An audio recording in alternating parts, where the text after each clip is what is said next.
Well, it's either Friday morning, afternoon, or evening somewhere in the world, and welcome to this webinar, AI Literacies for Educators and Exploration for Practitioners and Leaders on this National AI Literacy Day in the United States of America. As you can probably tell from my accent, I am not from that country, but I'm joined by people who are and people with lots of experience around this topic. So we've got Dr. Angela Gunder. Hey. I don't think it should be limited to just the US to celebrate AI literacy, but AI literacy is so good that we need to make it plural today. That's my suggestion. We have Punya Mishra. Hello. And we have Ian O'Byrne. Hey, everybody. All of which have many titles after their names I forget. So we're going to be asking Punya and Ian some questions later on. We're going to be running through some slides. This session is going to be recorded if you want to share it with people afterwards, and we'll make the slides available too. And if we just get the slides up just to kind of talk you through what it is we're going to be doing today. You've been introduced to Angela and to me and to Punya and to Ian. I'm from an organization called We Are Open Co-op, WAO, and Angela's from Open Ed Culture. You can get the slides at tiny.cc/AI Literacy Day. And if you're talking about this on the socials, please use hashtag AI Literacy Day and AI Literacy. That would be great. So if we move swiftly on to what we're doing today, Angela, what are we doing? We're going to have a fast ride down the hill in a go-kart to talk about the concept of AI literacies, which I sort of teased out sneakily before. We're also going to share some findings from some recent research that my colleagues and I have done for UNESCO IITE, Shanghai Open University, with the help of a lot of friends. And then we're going to move into applications of AI literacies and hear from our friends Punya and Ian, and then hopefully close out by talking about future points of engagement. And that's it. That's all we're doing today. Because we don't have very much time. So let us crack on, first of all, with some introduction and context. Now, a million years ago, when I did my thesis on digital literacies, there was always the talk about, well, what's the umbrella term? Is it information literacy? Is it media literacy? Is it digital literacy? Whatever.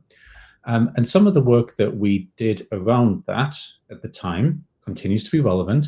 Angela's work, which she has taken on in terms of that work, continues to be relevant to this particular space because new literacies are exceedingly important to the world that we live in. So this work didn't start nowhere. We're going to go into a little bit of history for that. But also there's some challenges as well. So we're going to need to get into those too. So I'm going to start here with a tweet from, what was it, 2011, so 14 years ago now.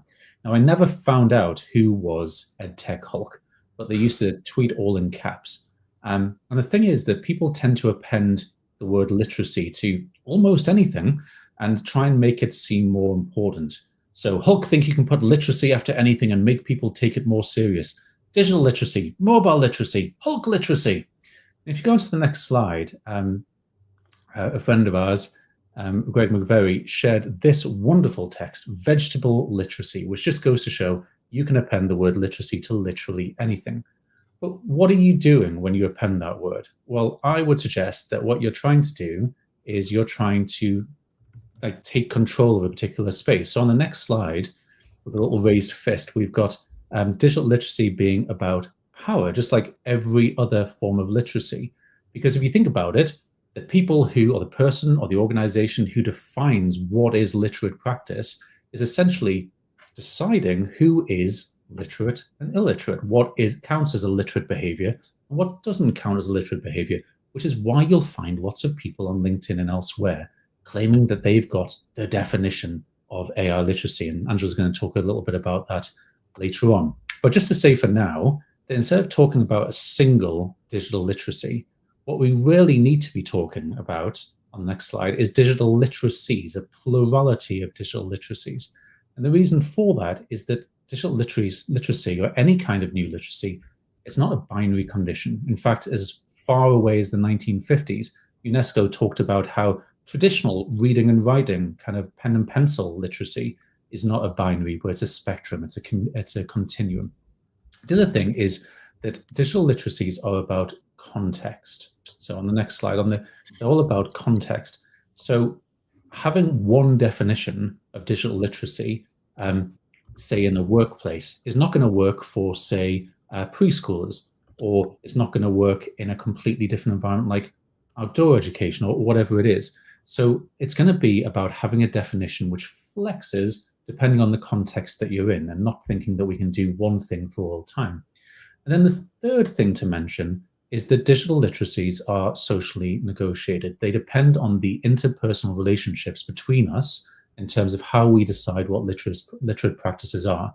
It's not like Moses coming down the hill on tablets carved of stone, with someone deciding what literate practices are. We decide and we socially negotiate what those are, which is why you end up with the kind of culture we've got now, where there's a lot of mimetic culture, memes being shared, which actually mean things culturally. And sometimes you don't understand what those mean. So what those memes mean, that's a hard thing to say, which means that in some particular contexts, you're not part of that socially negotiated context. You don't understand what they mean. You're not particularly literate in that culture. So Ian's putting in the chat that he is a meme. Excellent. Right. So in terms of my doctoral thesis, instead of saying, okay, I'm going to come up with one definition of digital literacy just to append to all of the other definitions of digital literacy, instead I did this meta-analysis and I came up with 8 essential elements of digital literacies. And at the time, people were like, what is that civic literacy doing there? That makes no sense to me. But of course, fast forward a bit, and it's all too obvious why it's important to be digitally literate in a civic context. And maybe we'll dive into that a little bit later. If you go on to the next slide, Angela, then it's essentially Ted Parker on Twitter suggested this years and years ago, that you could divide these essential elements into 4 skill sets. So things that you need to get better at in terms of skills that you can practice and hone. And then if you go on to the next slide, 4 mindsets. So things that you need to like help think differently around the world. So to do with confidence and understanding where things come from, how they work, criticality, and also the civic element of digital literacies. If you're interested in that, you can go away and find out more. And if you go on to the next slide, then you'll see a lot of that on my doctoral thesis page, which I'll share in a moment. But just to say, sorry to go back, I've got them out of order, Angela. Shocking. You can combine these elements together. The reason that they're called elements is that you can combine them a bit like chemical elements. So what would happen if we took the creative element together with the communicative element? How could we develop skills and literacies in those areas? So if you're interested more in that, the archaeology of some of the stuff that we're talking about today, on the next slide, you can find out more in a book that I created of my thesis at dougbelshaw.com/thesis. But I'm really glad on the next slide that Angela has updated and taken this work forward in her own way, for her own reasons, with some work that she's been doing with very prestigious organizations and taking this into the dimensions of AI literacies. So I'm going to let Angela take this on from here. Thanks, Doug. I like the setup of for her own reasons. It sounds very ominous, like I have a backstory. I'm gonna maybe that'll be the after role that we take. But actually, one of the reasons is that I am a longtime hip hop fan, and what the kids would probably call old school hip hop now. And as I've learned, and not just in hip hop, many of the best things in life are remixes of pre-existing awesomeness. So the dimensions of AI literacies, which I'm delighted to talk about today, are indeed one such remix. And I'm going to kick us off by sharing a bit of the origin story and really the research study that led to this work that we're all delighted to come together and talk to you about today. So we're going to go through just how the study was set up, some of the research questions, and the overarching findings. And again, I hope that as you listen to this origin story, you see those connections that Doug set up, that when we talk about AI literacies, this isn't a new thing. We're really talking about digital literacies. We're talking about literacies plural that goes back to the 80s and 90s when folks were pushing back on this idea of a binary notion of literacy. And hopefully we'll give you new insight into not only the work that you hope to do in better support of your learners, but also the amazing work that you're probably doing already in support of the development of AI literacies. So in recent times, this notion of achieving AI literacy has felt to me a bit like an epic quest. Educators are searching for this one literacy framework to rule them all. And like in The Lord of the Rings, this imagined framework would bring order to AI in education, and it would unify disciplines and professions and perspectives under a single definitive model of literacy. But as Doug teased out, AI literacy isn't a singular thing. It's not a powerful object that we can forge in the fires of Mount Doom and wield with universal authority. It's also not a static checklist or a rigid doctrine. It's this evolving adaptive ecosystem, one that really shifts depending on our context, on application, and on societal impact. So that civic AI literacies piece, bigger than ever. We feel it now. Maybe the folks that second guessed it back in the day are now saying, "Oh, this is really in front of us in ways that we couldn't have imagined before." So I want to bring this to you in the sense of our challenge, our true challenge. It isn't finding a single framework to govern them all. But really, we have to understand how different literacies move together, how they interact, and how they shape our ability to think creatively and critically about AI. So just to give you another sense of this, and I'm going to have Taylor, who's working behind the scenes, to actually switch over to the video of this. Rather than thinking of AI literacy as a single framework, we need a different metaphor, one that embraces complexity, fluidity, adaptability. And you may be familiar with this natural phenomenon that we have on the screen, but AI literacies are more like a murmuration, which is a dynamic, coordinated movement of birds responding to their environment in real time. So imagine watching a murmuration like this one, which is this breathtaking dance of birds that seems like it's all planned and choreographed, but it actually has no single leader. Each bird makes micro adjustments based on its surroundings, collectively creating a shifting, harmonious pattern. And AI literacies work in the same way. They're not a checklist of isolated skills, but an adaptive, interconnected system of perspectives and practices. So just as birds in a murmuration respond to each other and their environment to form a connected group, we have to do the same thing. We have to navigate AI with shared agility, awareness, and collective responsibility.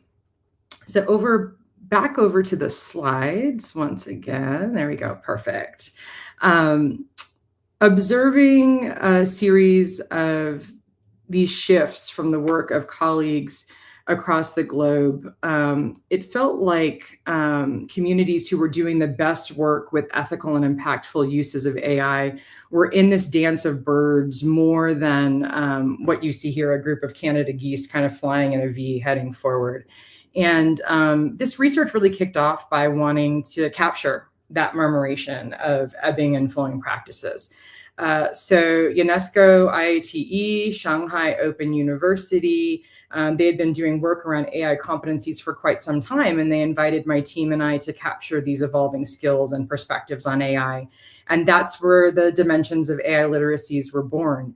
Midway into this work, MIT Open Learning put out a call for researchers looking at the intersection of AI and open education specifically. Their work was sponsored by the Hewlett Foundation, and as part of this initiative, we were selected as one of the 10 teams of hundreds that submitted to contribute our research findings, which was super exciting. And as these findings were slowly being put together into a series of different formats, one is a free open course, which launches today as part of the celebration for National AI Literacy Day. It's called AI Literacies Unlocked.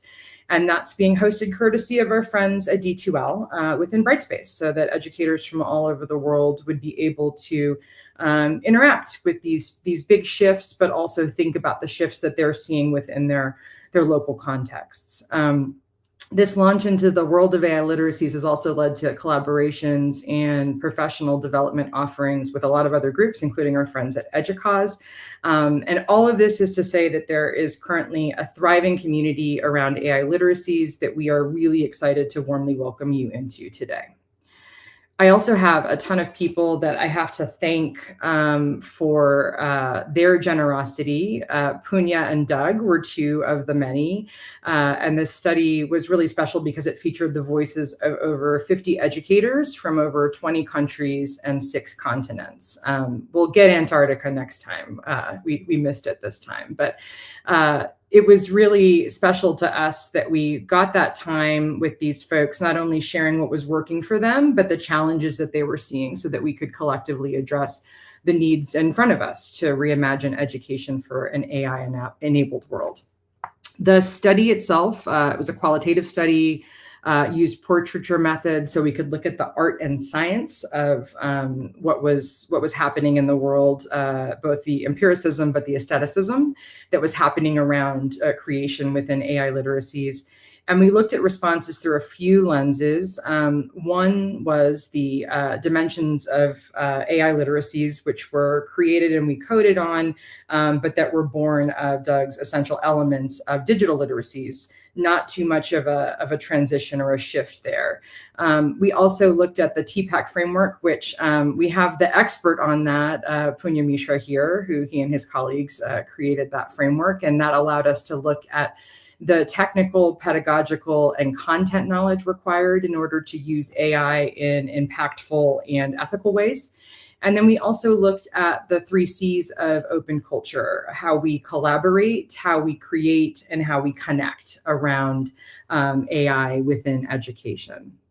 So as we unpacked our key findings, we had 3 big ones that I'll talk about very briefly, and then I want to transition into having a conversation with our colleagues that are here joining us, Punya and Ian. The first one is related to some of the AI literacies that really popped up most strongly.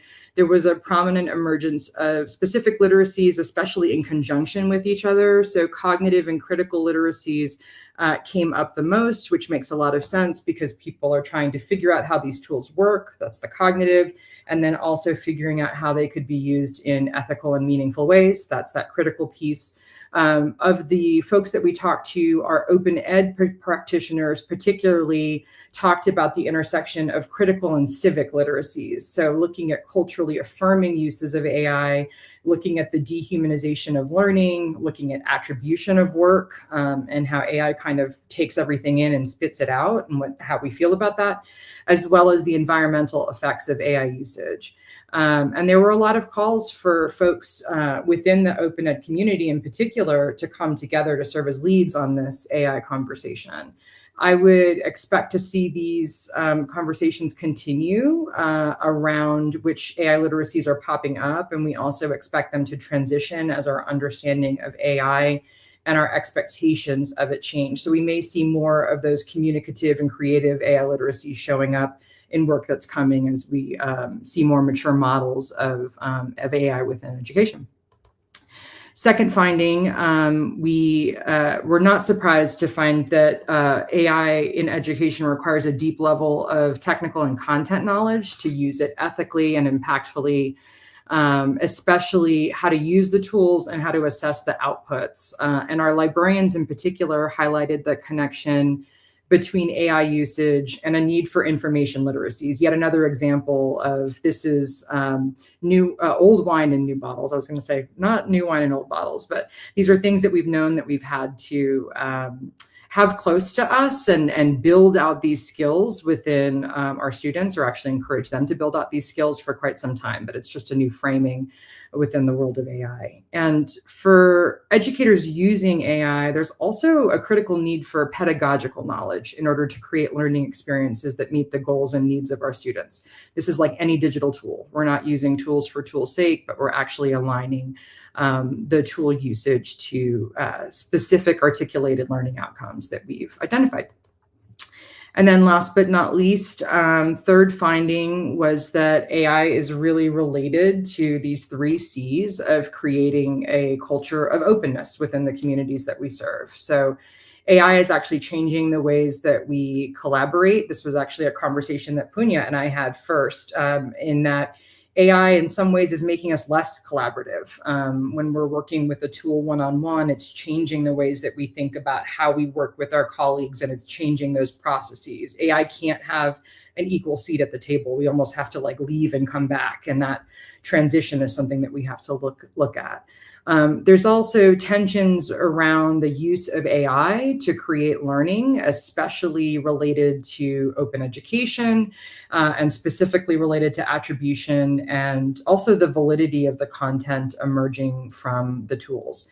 Last but not least, there's a really strong use or a strong desire to use AI to create connections between audiences who may benefit from the linguistic support with AI. This particularly popped up with folks in Africa, especially folks speaking very, very specific regional dialects, that they now had new opportunities to collaborate with teams that they would not have had a seat at the table without the help of AI. There was also a concern, though, around AI and its linguistic support, in that it wasn't always culturally affirming, and that a translation is a weak approximation of an original, and that we have more work to do in order to ground those outputs in ways that are authentic and meaningful and affirming. So these were just some of the examples that we were able to collect. This research continues on. And one of the things that Doug and I talked about very early on in our work together was how can we continue to collect practices and case examples to see which literacies emerge over time. So we've actually built a space for you. You can submit case examples of AI literacies in action. They can be things that you're doing, that your colleagues are doing, but most importantly, that your students are doing.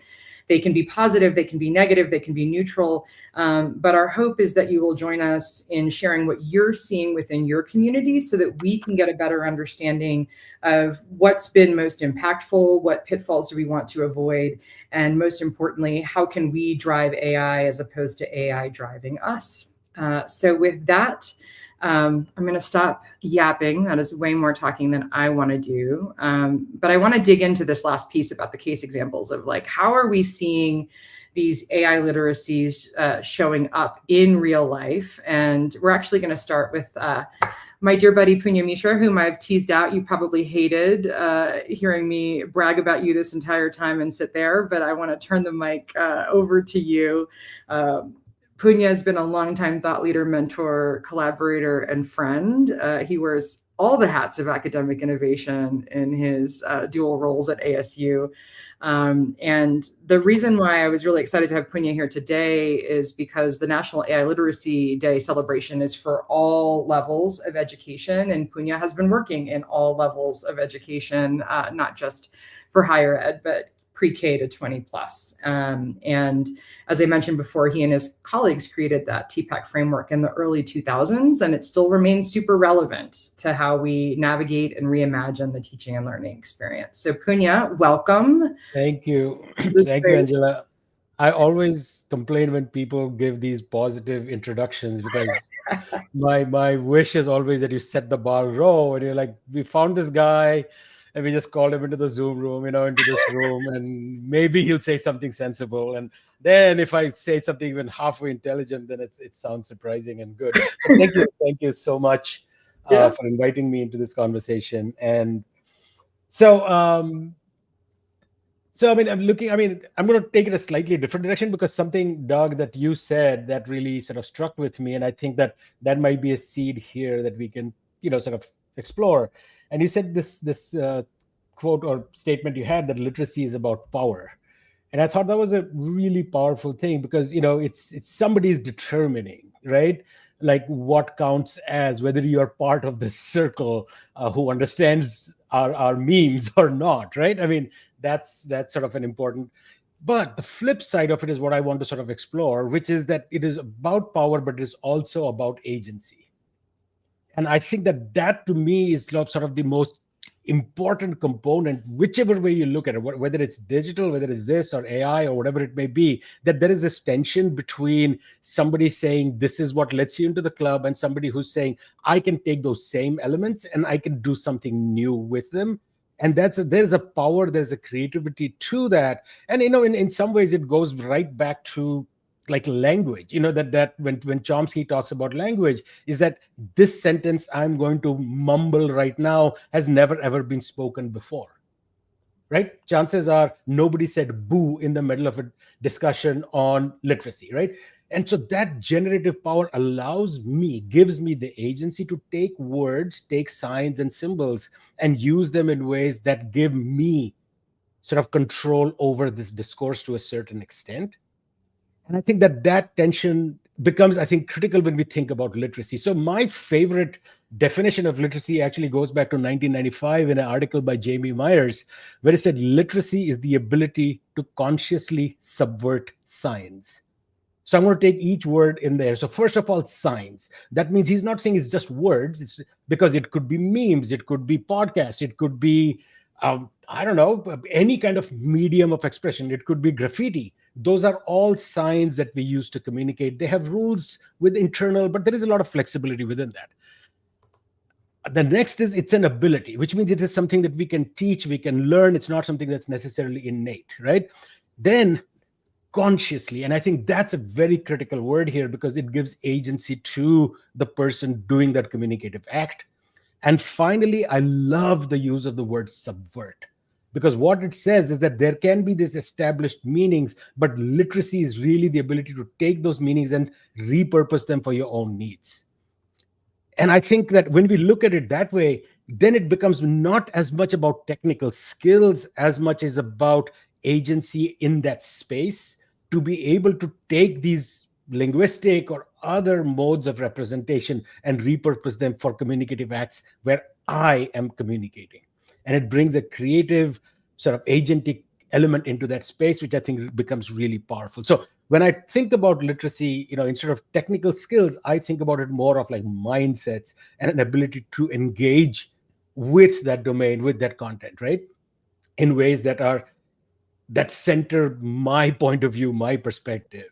And then the question becomes, how do we do it with different medium? What are the kinds of things we need to know? And those are the kinds of things that would be, I'm guessing, in the course, which I haven't had a chance to look at yet, and all these different definitions. But at the core of it, it is that tension between power and agency, which I think is like incredibly important for us to recognize. So thank you for it. It led me down this rabbit hole once I saw that slide on there. But I hope I'm making some sense in that, right? I'm going to sit with this a little bit, Punya, especially that subversive piece. Many of us as educators, we try to find that place for intentional rebellion, intentional pushback, because we know that we need to do better and we need to challenge the status quo. So let's sit with that for a second. You're looking at practices and perspectives within teaching and learning, specifically through this lens of AI from all over the world.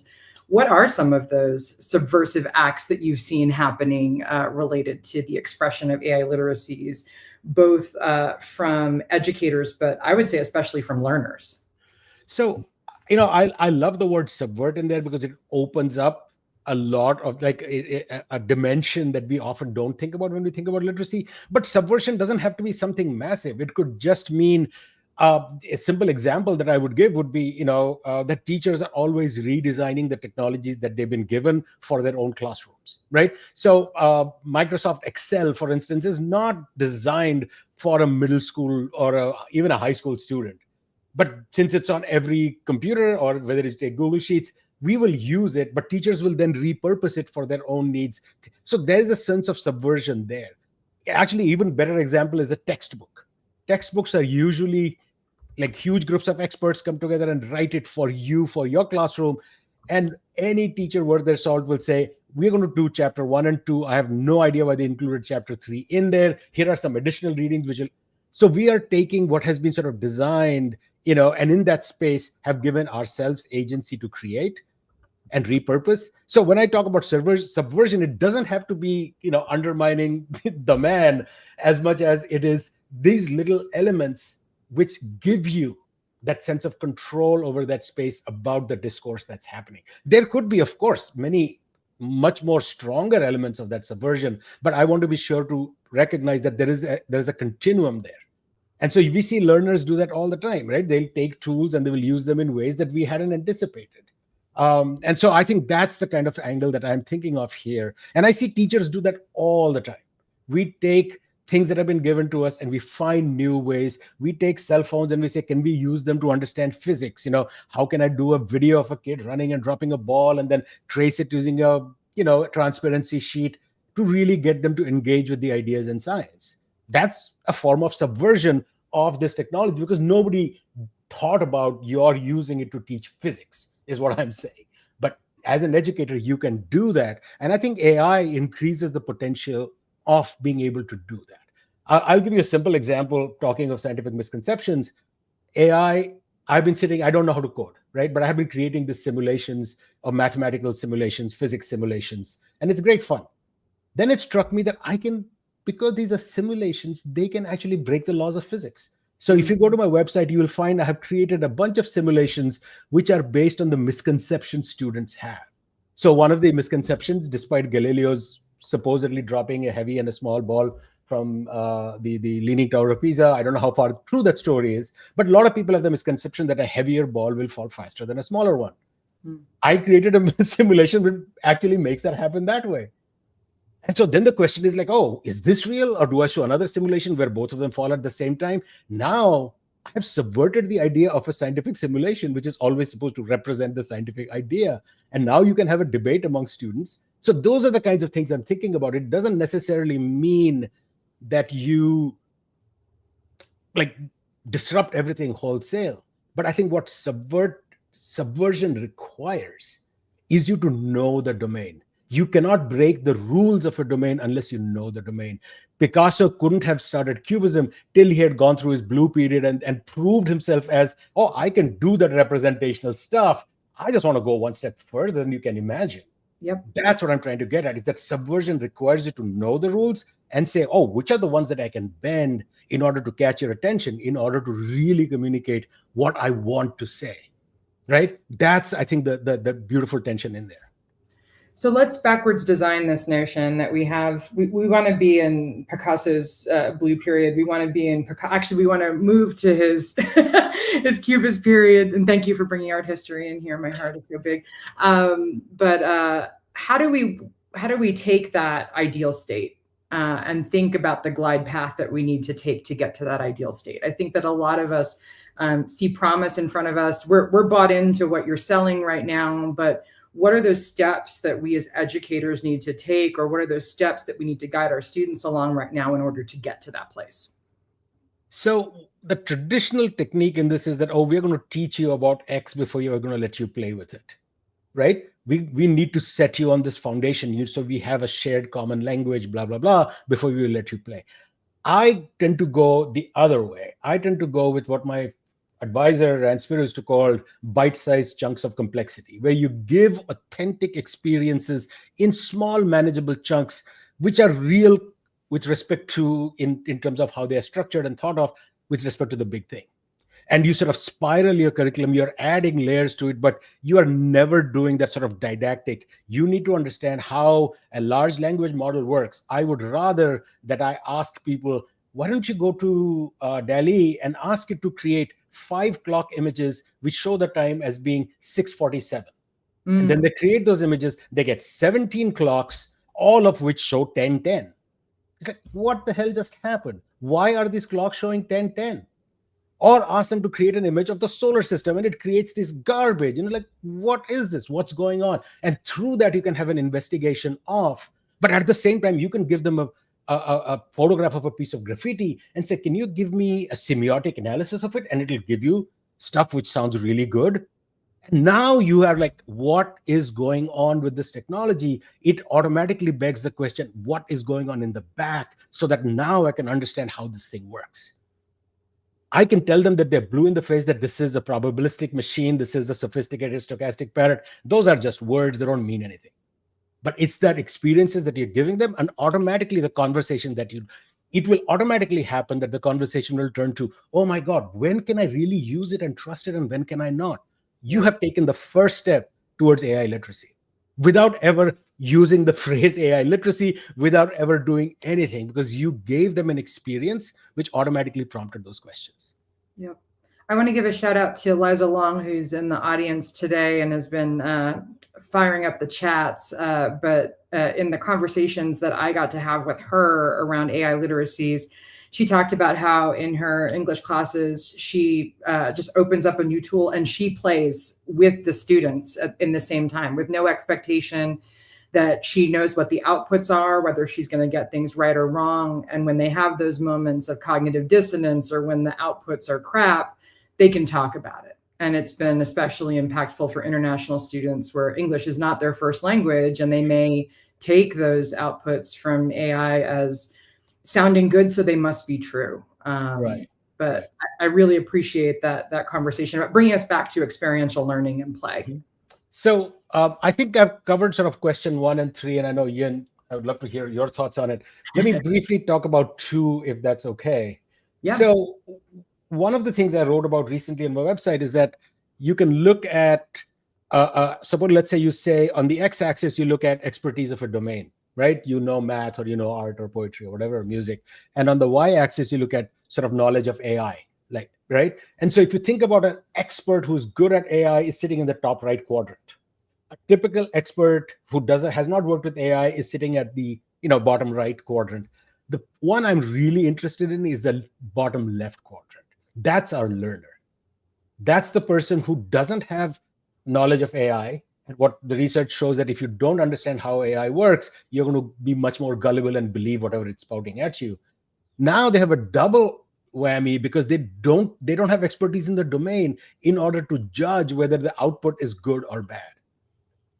And so that's been sort of the struggle I've been thinking about, like, what do you do with that group, especially when people are pushing really hard and saying, oh, this can be a tutor, it can be so and so, when this dang thing sometimes cannot even figure out what 4:43 on a clock is, right? I mean, let's be fair, this is a super powerful technology, don't get me wrong, but it also has its idiosyncrasies. What hit me, so this thing about pedagogical or content knowledge is needed, came back to me that it's actually, the answer is pretty simple. It's like, what we have taken out of schooling is caring for the subject that you're learning. We have made school a forced march through alien territory with telling students, trust us, this is going to be important for you. So I'm not saying anything new here at all. This goes back to Dewey and beyond, that the way to get out of that conundrum of sitting in that bottom left quadrant is by having students doing stuff that they care about. Because the moment you care about it, you will want to get it right, not to please the teacher, but because you want to do quality work. And you will automatically reach out and seek out information in order to do work that is really good. And I think that's sort of a piece that I just wanted to mention before we move forward. We have to mic drop there. I think we have to stop there. I want to end with passion and love. That's always where I want to end, and that usually does not happen when we talk about AI and AI literacy. So I'm going to leave it there. Thank you so much, Punya. Biggest thanks to you for that and for those provocations. And I'm really excited to just sit and listen for a little bit to Ian O'Byrne talk about all sorts of amazing things. So turning it over to you, Doug, to facilitate that conversation. Awesome. Well, just quickly to riff off something that Punya said there, that I was talking about to someone about this the other day. When you don't know enough to be able to critique what an AI output is, then you're in trouble, right? And I saw on LinkedIn the other day the origin of the Dunning-Kruger effect, which I didn't realize, but apparently in 1995, a guy called MacArthur Wheeler, along with Clifton Earl Johnson, robbed a couple of banks in Pennsylvania. And they didn't have any masks or disguise on, and they looked straight at the camera, and they held up the bank because they thought that lemon juice, which you can use as invisible ink, also worked if you rubbed it on your face, and it would made your face invisible as well. And I'm using that as a metaphor for people not really understanding, like Punya's talking about, how AI works and how sometimes it looks like it's doing amazing things and sometimes it seems really stupid, because at the end of the day, it is this stochastic parrot, which is making probabilities between different bits of text. Now, my friend and colleague and collaborator here, Ian O'Byrne, we have worked together for many years now. Ian, how long has it been since we first? I don't even know. I was thinking about that the other day. It was back with, I think we started talking about like a lot of the digital badge work back in the day. We did the Mozilla Web Lit piece. And I think that was 400 years ago. Feels like it. Yeah, 500 years ago, Yeah. which I think on the official timeline is about 2012. Ian got me one of my favorite gigs, which was going to Marco Island in Florida and lying in a hammock and then just waving my arms around for a bit, which was amazing. Anyway, Ian and I have collaborated on many things over the year: the Mozilla Web Literacy Map, Open Badger's work, recently a submission for UNESCO, like lots of other stuff. We're about to do some work with Angela and some other people, another submission. But the thing that we're going to talk about today is Ian's work in the classroom and also his work as a researcher. Ian, I don't know where you want to start. Like, a boring way to do this will be for me to read out the questions and you give me an answer. But where would you like to start with this? Well, I think we could riff off of what was just discussed, is the idea of subversion. And, you know, we would hope that we know that literacy is all about power. And there's the hope that we could subvert. You know, and for me, it's, you know, I'm thinking about what literacy means to me. And I've been asked, what are the differences between the different types? You know, we talked about, you and I worked on the web literacy pieces. I grew up in the new literacies research lab. You know, I've done stuff in digital lit and elsewhere. And so for me, we're talking about knowledge, skills, dispositions. What are the practices as you read, write, communicate, and engage with others? And so one of the tensions that I was thinking about earlier is that, you know, what does it mean to collaborate? What does it mean to be creative? As a former middle school, high school teacher, one of my favorite things was to have students writing and creating something new. And are we moving to a place where instead of having, you know, a creative team try to get ideas in order and evaluate the best ones, are we instead taking one or two people to send this out to a model that will like spit out, here's the top options, and then we just basically regurgitate, put the new wine in old bottles or old wine in new bottles.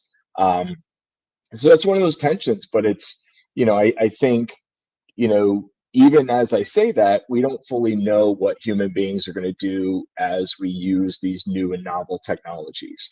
A perfect example was brought up earlier, is one of the greatest art forms known to womankind, which is hip hop.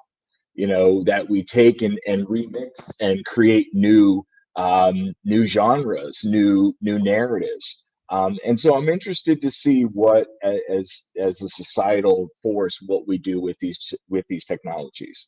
Doug, I know that you've taken some look at, you know, different art forms online and how generative AI is used and play with music. What are your thoughts? Where do we go with this as a new and novel technology? You can't ask me questions, Ian. I was supposed to ask you. No, we're remixing this thing here.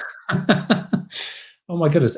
So one of the things I've talked about for years, and some of you on I can see the Discord chat, but I can't participate because I'm so digitally literate that I've lost my two-factor backup codes. But I can see what Lisa's saying. I can see what Alex is saying, and I can see Troy on Mastodon saying some stuff. One of the things I've said for years, and some of you will be too young to remember this, in the early days of the web, there were two ways in which images were encoded to be loaded on the web. One was progressive and one was sequential. So sequential images would load line by line. So if you had Ukazai's Great Wave loading, you'd get the top of the wave, top of the wave, top of the wave, middle of the wave, middle of the wave, bottom of the wave, bottom of the wave, C, boat. Whereas progressive encoding was that it would be really fuzzy, and then it would become clear over time until it was pin sharp. Now, obviously, we've got very fast connections now these days, so we don't even see that happening. But the reason I bring that up is because we assume a lot of the time that literacy is the kind of thing that you learn in a sequential way. And as Punny has already talked about, that's not the case at all. Like, the way that you actually learn things in the real world, when you're not sitting at a desk and have someone at the front just telling you what to do, is you go and follow your interests, and then you go so far and you back out of that, then you go down a different pathway, and then you end up joining those nodes together in new and interesting ways. It's progressive. The picture develops over time, and what the picture is going to be depends on your interests and your motivations, and also who's guiding you and that kind of stuff. So I see that with AI literacy or AI literacies as well, because there's so much stuff we haven't got time to go into today. So, for example, we wrote a report for Friends of the Earth recently about how there's predictive AI and there's generative AI. There's loads of different types of AI, but these days we talk about AI just as being generative AI, and often that's just machine learning. So there's a million different things we can do here. One of the links that I asked people to put in the chat just before is a session which has got a very rude name, which I won't say because my mother might be watching. But the idea just to mess around and like find out where the edges of these tools are. And Ian, I know that you've been using those types of techniques for years in your classroom with students. Do you want to talk a bit about that? Yeah, absolutely. So when we're thinking about, so the question one is about what are the skills, and literacies and practices we need to use for AI. One of the things to keep in mind is that this is a moving target. Doug would talk about ambiguity and a bit of wiggle room as we think about these technologies. My advisor, Don Liu, would talk about deixis, how, what we're describing now is basically what has already passed us. So we're trying to make sense of what these things mean. And I think that we also need to pay attention to the fact that for the most part, we are, we're identifying, we're thinking about how can we digitize traditional literacy practices as opposed to thinking about digitally like new and novel practices and definitions for these spaces. So we think about reading, writing, communicating. We have a lot of the traditional components, I would argue. Tomorrow I'm doing a session on computational thinking, and one of my favorite ways to talk about computational thinking is just get the computers out of the classroom. Don't think about coding, think about children's books. So how can we think about online, offline spaces? But in addition to all that, we need to think about critical AI literacy. We need to think about CritLit, and that's a whole nother wormhole. We need to think about how do we make sense of computational thinking and coding, and how we think about pattern recognition, abstraction, and algorithms as we make sense of this. Very important that we talk about data literacy. So as was referenced earlier, a lot of these technologies, a lot of these AI models will do different things, and there's not one perfect tool for all of these different purposes. We need like a meta level AI tool that will direct traffic for us. And then obviously, and with data literacy, we need to think about as you are using the tools, you're teaching the tool, and you are basically increasing market share for that tool. And so you would need to understand that you're helping teach that tool, but also you're creating that new market. And then we need to talk about digital literacy and what it truly means to be digitally literate. I think that at this point, I think there's large swaths of our population that believe that in terms of literacy and web literacy and all these different components that we're good right now. And I think that all of us can agree that we can look at online spaces and make the argument that this is not what we planned.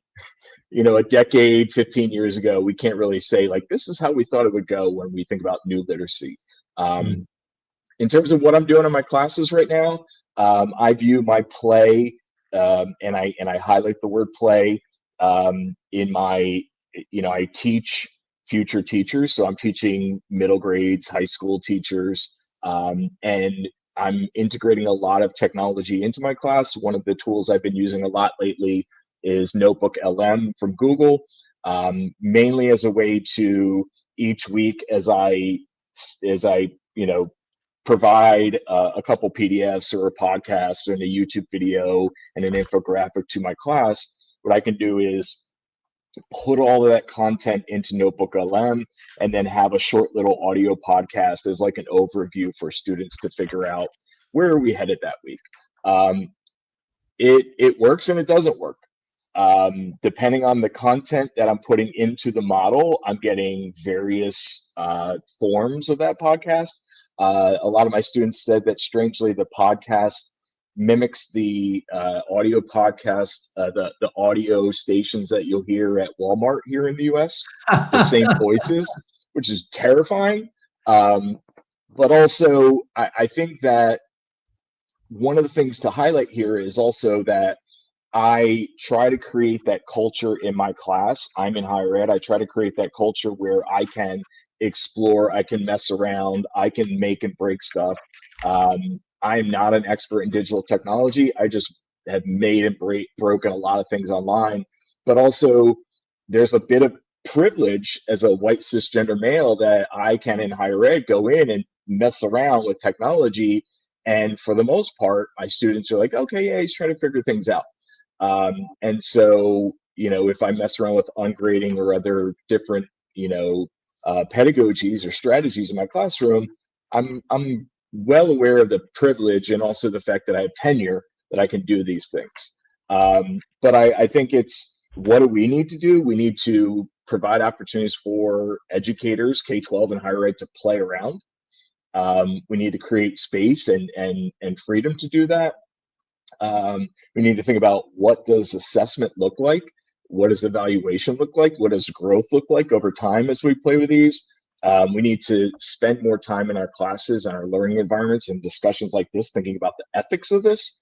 And we need to pay attention to, what are some of the content expertise? What are some of the new and novel things that are happening, and how can we highlight and amplify those? But there's a lot of, there's a lot of layers beneath that, as there always are when we think about teaching and learning and pedagogy and education. Mm-hmm. There's lots of links have gone into the chat while we've been going on, and I really appreciate people who are commenting at the same time. Lisa is doing a fantastic job kind of sharing what she's thinking and stuff, so thank you for doing all that. There's a new Netflix series, 4-part series, which I'm assuming has been released in the US and other places at the same time as the UK, called Adolescence. Mm-hmm. Now, these kind of cultural moments, what tends to happen is people use that as an excuse to say, oh, well, the answer to lots of new technologies and them being very disruptive is to try and put them back in the bottle and to ban them, because bad things can happen as a result.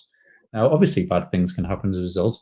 Bad things, as Punny has put in about graphite literacy or pencil literacy, bad things and good things can happen with any technology. And there is a real problem culturally around the manosphere, and there's a real problem with toxic masculinity, and a real problem with online grooming and radicalization. But we are in a moment where banning technologies, including mobile phones, cell phones, and AI, just doesn't give young people the kind of literacies they need. They need to be playing about with these tools in a safe space with adults who might be learning alongside them, as Lisa's kind of said in the chat, and as have some other people as well. I want to just mention a couple of links that Taylor and Ian have been kind enough to put in the chat for me. First of all, the Friends of Earth, the Earth Report, which I mentioned earlier, because at the end of it, it talks about how we use local LLMs to be able to do that work. We didn't think it was appropriate to be using big tech when doing that work. There might be some of you who are watching this either live or afterwards who haven't experimented with local LLMs, and it's becoming a lot easier to do so. In fact, there's a video which is in the chat called Mastering Misty, which is just a video which I put together to use this tool called Misty, M-S-T-Y, which allows you to run lots of different LLMs. The other thing, before we kind of wrap this up, is that when you are thinking about having an idea in the world, it might be that you don't know how to code, and it might be too expensive for you to be able to hire a programmer to get a prototype together. There are lots of no-code tools now, so you can stand things up using lots of different platforms. And I have created a very fun website called vibe.horse if you are interested in doing something like that. Very, very finally, there is lots to criticize about the world of AI, and we are not shying away from that. The two people that I would recommend that you definitely read are Helen Beetham. Helen's Substack is in the chat, and also Audrey Waters, whose Second Breakfast newsletter is fantastic, and they have teamed up for a recent podcast too. Draw breath. Thank you, Ian. Angela, I'm going to pass over back to you. I have to do the unmute. It was going to be one of those moments of, Angela, we can't hear you, which needs to be on every call till the end of time. Super, super thankful for our friends here.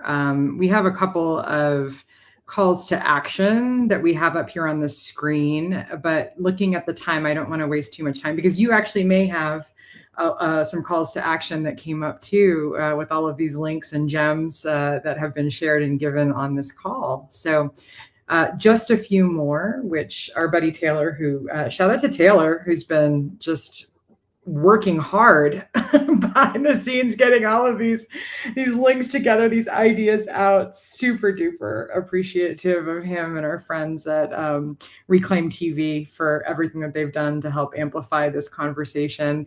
But wanted to leave you with a couple of things to go. As my mentor Jerry Hanley says, give a gift, not a burden.